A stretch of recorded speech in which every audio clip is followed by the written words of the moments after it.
Powered by Magic, where we discuss topics surrounding magic and common or not so common questions. Let's take this journey together. Hi, I'm Tatiana. And I'm Sylvia. And we're coming to you from Eugene, Oregon. We invite you to conjure up a broom and ride with us. This week's episode is Water, the Waning Moon, and some associated activities.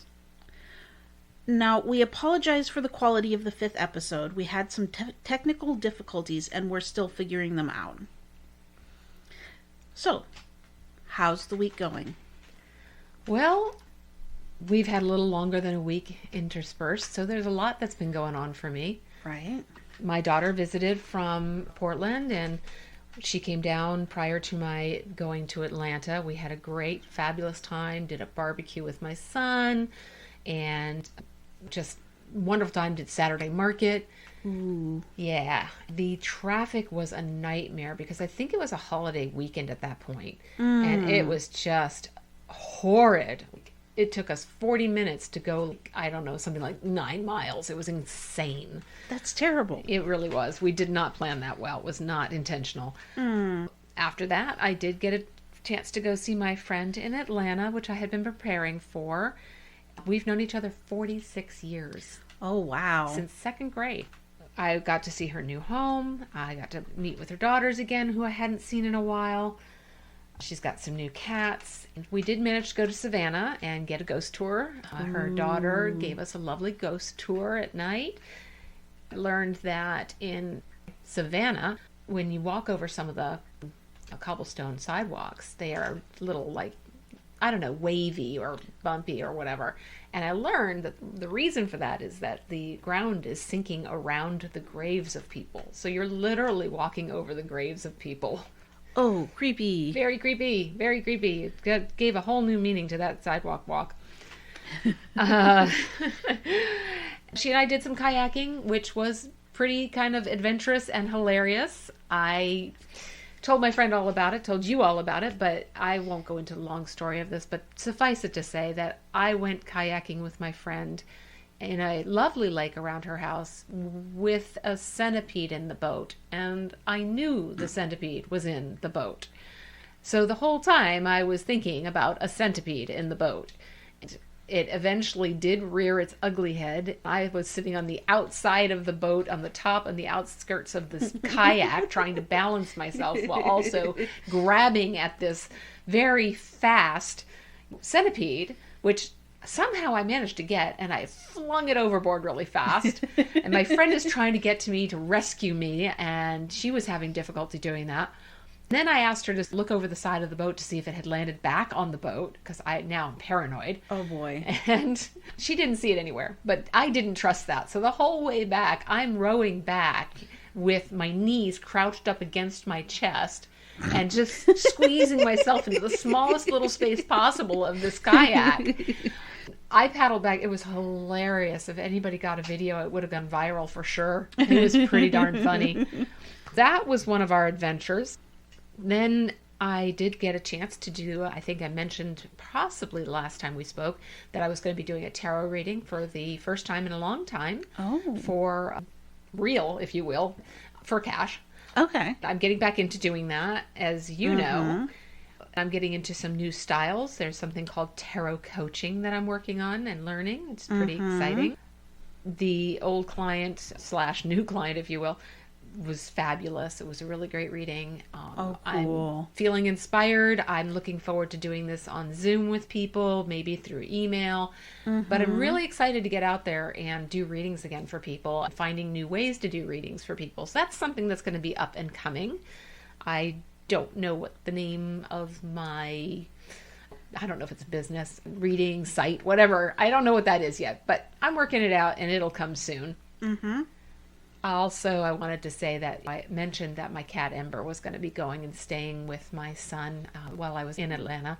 Right. And, you know, it turned out good and it turned out bad all at once. She did amazingly well with Einstein, his kitty.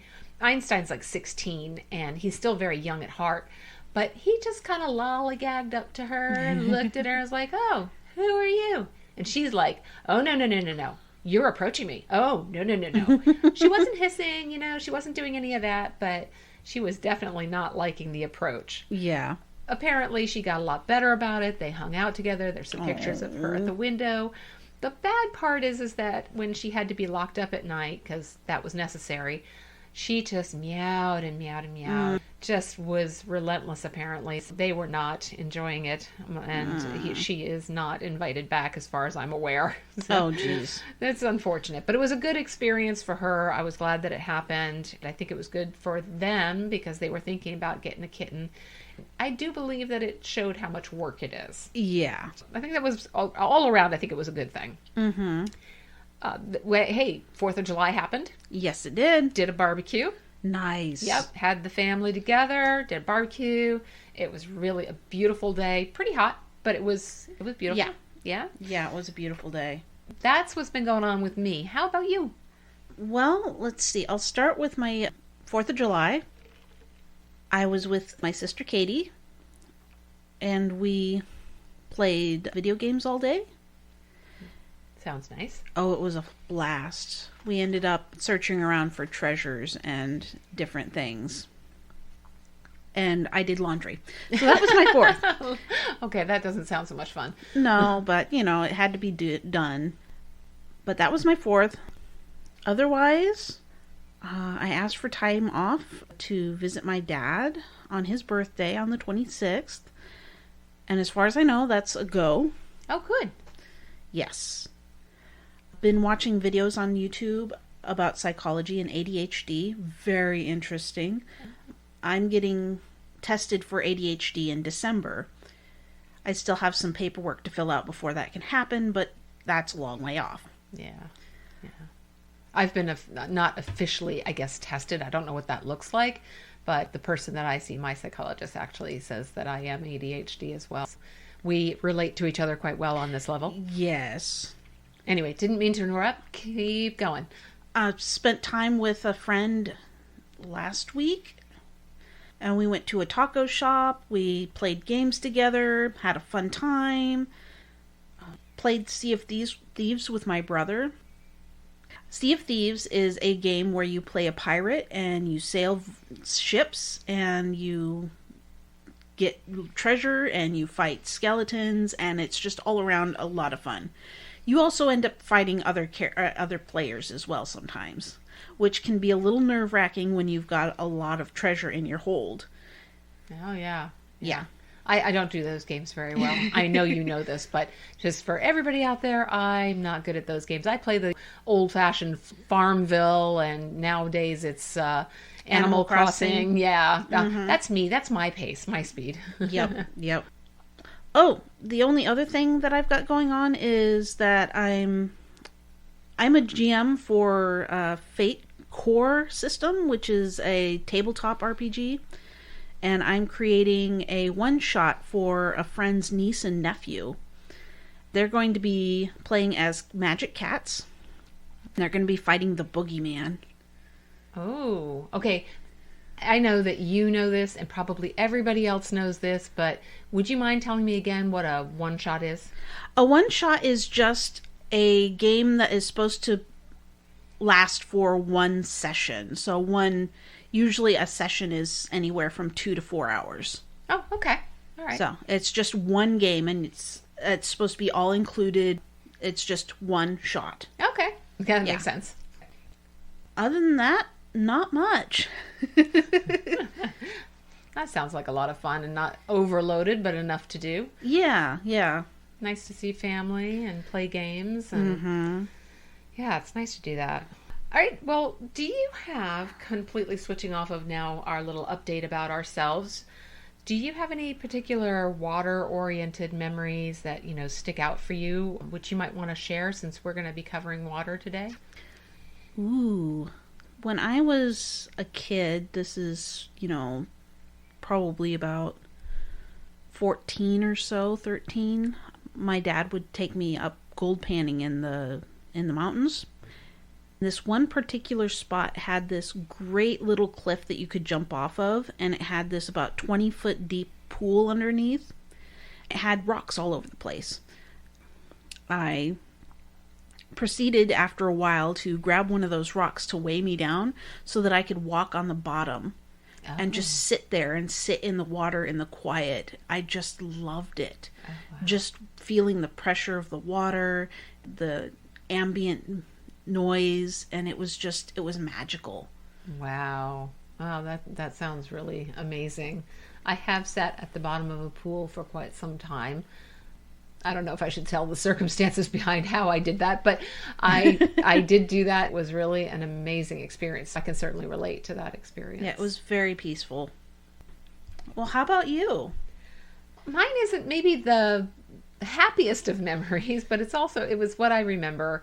I lived in Orlando, Florida for, I think 18 years total. Oh, wow. And my friend of 46 years now, our families were really great about us getting together. Every other summer we would go to each other's houses. And on this particular summer, she had come to me.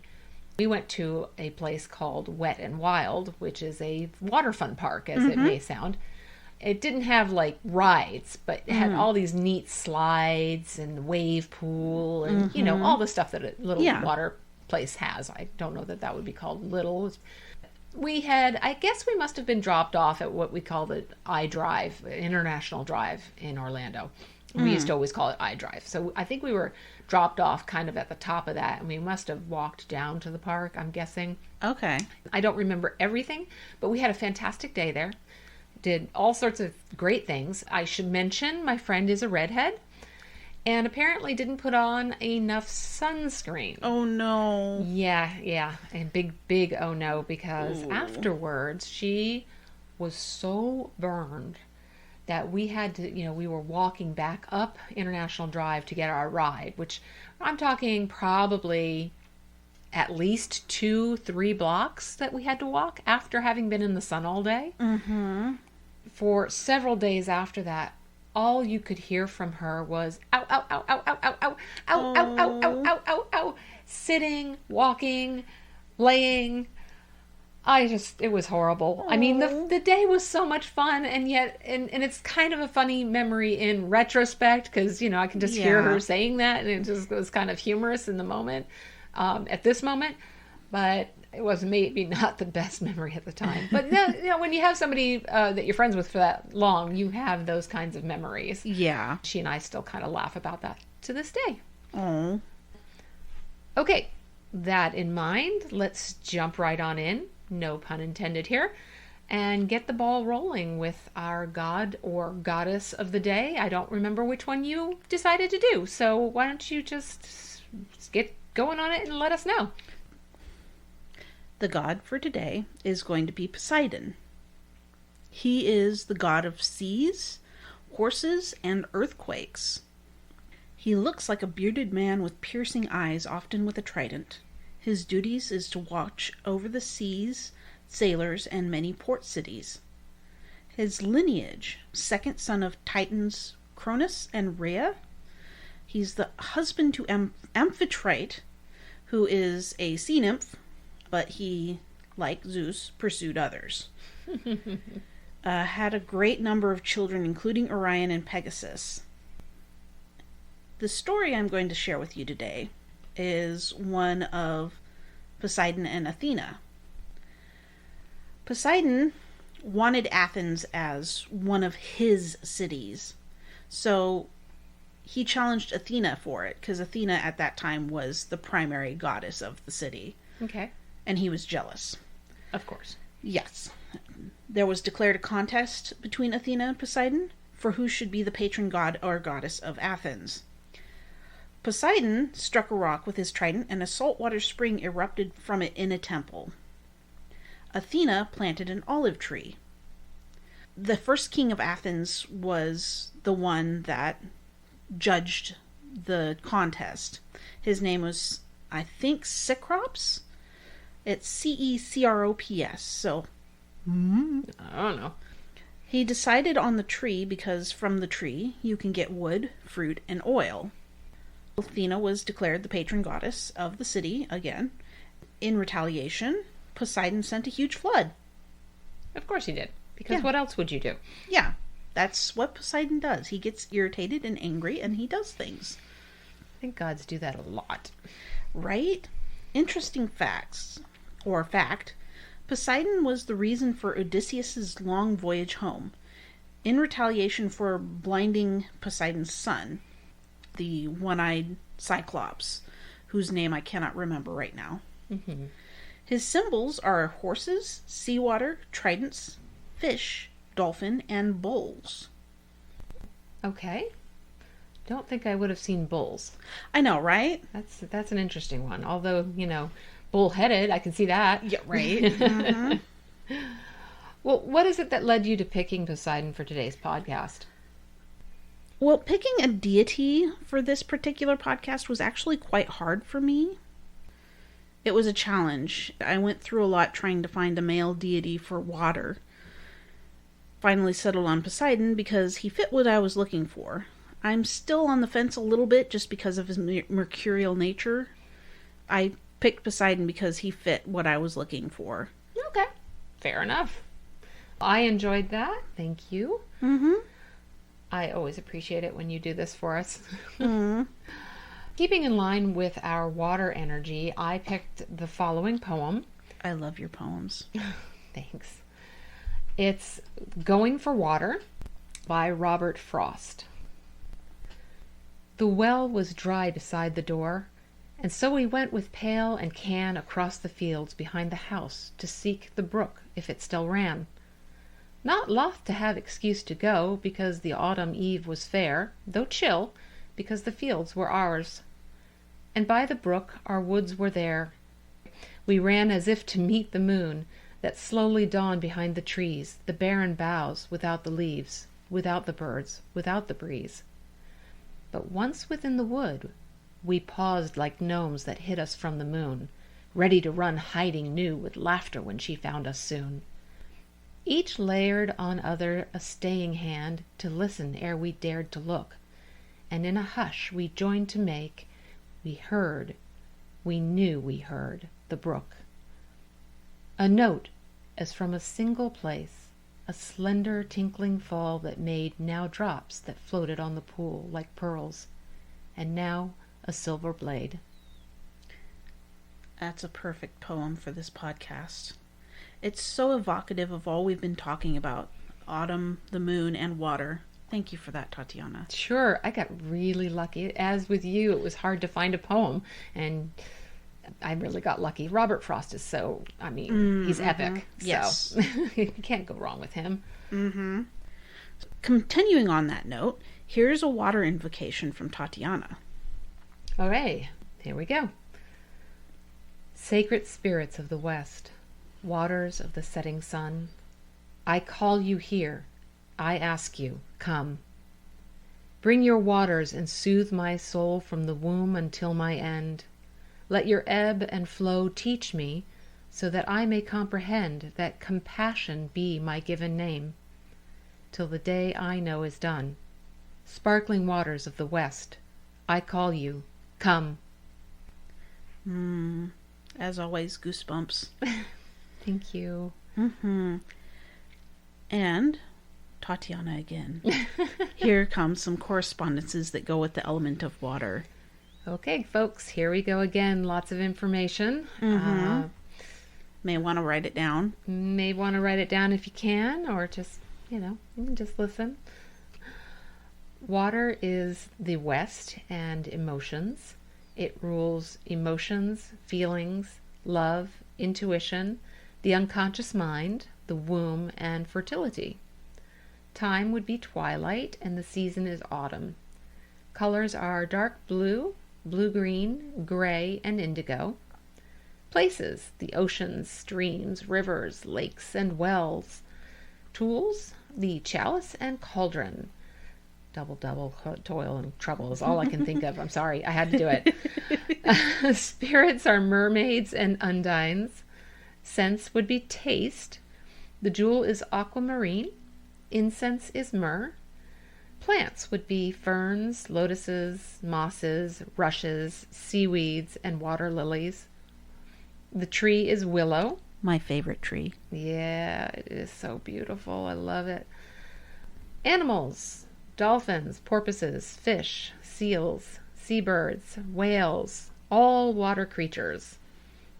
Kind of obvious, but Yeah, those are the main ones you can go to for, a first try, and then you can add to it however you like.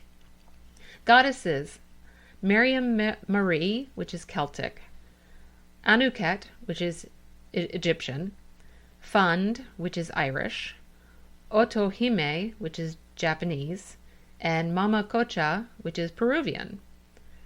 The gods are Lear, which is Irish; Dylan, which is Celtic; Viracocha, which is Incan; Hapi, which is Egyptian; and Kopun, which is Russian. I'm just going to say right here, I apologize if I have mispronounced any of that. I feel that if you know how to pronounce it and want to tell us, please do, because I'm always open to learning. That was my interpretation of what they were. The west wind is Zephyrus. The zodiacs are Cancer, Scorpio, and Pisces. The tarot would be the Suit of Cups. Water is to dare. Now that we've covered some water associations, back to you, Sylvia. Let's cover some moon associations. We're studying the waning moon this time, and associations for the waning moon is a time of closeness, but also a time to let go. It's the beauty of autumn leaves as they die and fall to the ground. The smell as they are crushed and decomposed. This is the time of the bittersweet goodbye, of friends that won't see each other for a long time. It is also joy in shedding a bad relationship and the sorrow of losing a good one. It is time spent with family and feasts worth of food. The coming of winds and rain, of curling up inside under a blanket and reading or watching a movie with a loved one. The waning moon is associated with water, the healing rest that water brings, and also the washing away of what's no longer needed. Soaking in a bathtub with Epsom salts would be restful, and a hot shower to wash the dirt and cares of the day away. The animals associated with the waning moon are the raven, snake, reptiles, and dragons. The colors are royal blue, black, deep violet, and darker jewel tones. A time associated with this energy is sunset. Sunset is also a time of letting go and beginning to rest. Hecate is a goddess of magic and crossroads. If you feel your magic is turning a new corner, it may be that to her that you seek help. Morrigan is a goddess of war and sovereignty. She may be the one to petition if you need to take a brave action. Lu, a god I would call on in times of harvest to make sure the harvest, whatever you may be harvesting, is full and good. Turn to Poseidon to wash away your tempestuous feelings and let them wash away to sea. Mabon and Samhain are the Wiccan holidays associated with the waning moon. Mabon is sort of the Wiccan Thanksgiving. We give thanks for the harvest and good things that have come to us, and prepare for the lean times ahead. Samhain is a holiday that celebrates those that have died, as well as the new year to come. The waning moon is a time for letting go, banishing, getting rid of things that no longer serve, and getting ready for challenging times. Samhain is also known for the thinning of the veil, when you can say goodbye to your ancestors or people who have passed in the last year. It's just one activity you can do at Samhain. Talking about activities. Aha! I'm going to give you some activities. Maybe they can be helpful to you. The first one I decided on is scrying. Its intention is to seek the shadow self and receive a message of enlightenment. That's the shadow self being the side of you that keeps things hidden from yourself and from others, the sides that you don't want to look at and might not be so pretty. What you're going to need is a large clear glass bowl, a mirror at least as large as the bottom of that bowl, an essential oil such as peppermint, eucalyptus, tea tree, or sage. You just want to choose one of those. A bath towel, boiling or steaming hot water, and a journal with a pen and pencil. You would begin by preparing your water. While that's getting prepared, you will find a quiet space to do your scrying. It should be as close to silent as possible. Do not light any incense, because you want to be in tune with the oil smell itself and not some other smells around you. So just no incense in that one. Place your bowl on top of the mirror, and when the water is hot enough to produce some steam, you would pour it into the bowl, adding 3 drops of the oil you chose. Next, you're going to put your face over the bowl with a towel or a cloth covering your head and the bowl, at which point you will say, "May the shadows of my soul let my secrets unfold," and you will do this 3 times. So I gotta ask, what's the significance of 3 here? In this case, I chose 3 as representing the past self. Where did the shadow come from? Where did it originate? So in the past. The present self, which is how is it presenting itself now? How is it affecting you right now? And the future self, which is how is it affecting your future? Is it getting in the way? Is it helpful? Are parts of it helpful? Are parts of it not helpful? What can you get rid of? How can you change it? Etc., etc. Okay, cool. Then you focus your eyes on the mirror, blinking as little as possible, allowing the energies to rise before your eyes. Don't try to make sense of them. Don't dismiss anything. Allow things to unfold. When you feel you're ready, or nothing further comes to you, you can uncover and lift your head from the bowl. Immediately start journaling anything down that comes to you or that came to you. Images, sounds, visions, words, anything. Even if they seem silly or mundane or don't make any sense, write them down anyway. If the images have any significance for you, write down in what way they're significant. If there were symbols, you might want to go ahead and research and any corresponding meanings that go with them. You can see then what your shadow self had to share and is encouraging you to bring to the light. This can often be something you need to work on in your life, or that you're not comfortable with, or that isn't pretty. This activity is meant for you to have a place to start working with it and to transform it into something that you can use instead of something that is working against you. Shadow work is something I find deeply fulfilling. The caveat being that shadow work is, like you said, very challenging because it shows parts of ourselves that we'd like to ignore or pretend that don't exist. Right. We don't want to admit to. Yeah. The second activity is releasing negative energies. It's a bath. And it has Epsom salts, half a cup, 6 drops of the following: tea tree essential oil, which is cleansing, lemon essential oil, which is invigorating. You want to go ahead and test a few drops on your skin like 24 hours beforehand before you go doing this, just to make sure you're not allergic to it or you don't have any bad reaction to it. That's a good idea. Yeah, so just make sure you test it first. Remember that it's going to be strongly diluted, but nevertheless, try and test it out. Yeah. Then you're going to have candles, as many as you like, that are safe. You're going to have some incense in this case. I recommend sage or frankincense. You'll want to have a vessel to burn sage in and something for the incense as well. I do recommend meditational music if you'd like, and you will need a set of clothes or night clothes. You're going to begin by drawing a bath, adding the Epsom salts as you do this. Be sure to stir the salt in until it dissolves.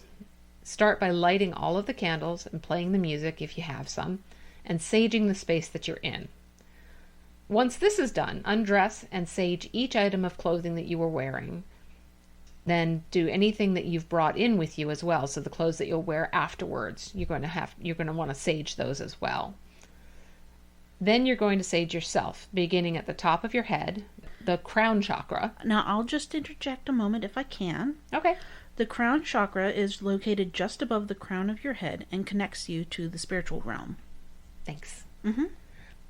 Then you're going to spiral it down from your crown chakra around your body, paying special attention to the top of your head, the palms of your hands, and the bottoms of your feet.